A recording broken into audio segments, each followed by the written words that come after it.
Hello friends, welcome to the my YouTube channel. આજે આપણે બનાવશું પ્રસાદનો શીરો બનાવવા માટે આપણે 2-3 મોટી ચમચી જેટલું સુમૂલ ઘી લીધેલું છે. ઘી ગરમ થાય ત્યાં સુધી આપણે રહેવા દેવું.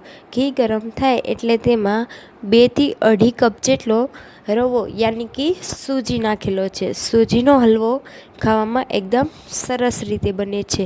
તો 2 થી 3 કપ સૂજી નાખ્યા બાદ હવે તેને સારી રીતે મિક્સ કરીશું અને સારી રીતે શેકાઈ જાય ત્યાં સુધી આપણે તેને હલાવતા રહીશું. તો ફ્રેન્ડ્સ, તમે મારી ચેનલ સબસ્ક્રાઈબ ના કરી હોય તો પ્લીઝ જઈને સબસ્ક્રાઈબ કરો, જેથી મારી અવનવી વાનગીઓ આપ સુધી પહોંચી રહે અને આપને બધી જ રેસીપીનો આનંદ માણી શકો.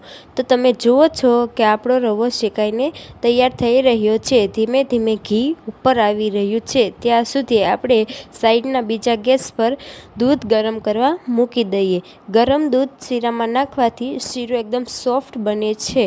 તો હવે આપણો શીરો શેકાય અને એકદમ રેડી થઈ ગયો છે. બધું જ ઘી ઉપર આવી ગયું છે. તો હવે આપણું દૂધ ગરમ થઈ ગયું છે. આપણે શીરામાં દૂધ એડ કરીશું. દૂધ એડ કરવાથી શીરો સોફ્ટ બને છે.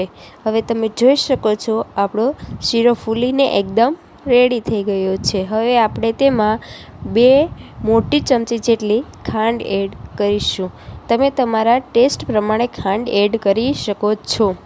હવે આપણે તેને સારી રીતે મિક્સ કરી દઈશું. તો તમે જોઈ શકો છો આપણો શીરો બનીને એકદમ રેડી થઈ ગયો છે. એકદમ છૂટો અને દાણેદાર શીરો તમે જોઈ શકો છો. તો ફ્રેન્ડ્સ, તમને અમારી રેસીપી કેવી લાગી તે અમારા કોમેન્ટ બોક્સમાં જણાવો અને મારી ચેનલને સબસ્ક્રાઈબ કરો. Thank you friends watching my video.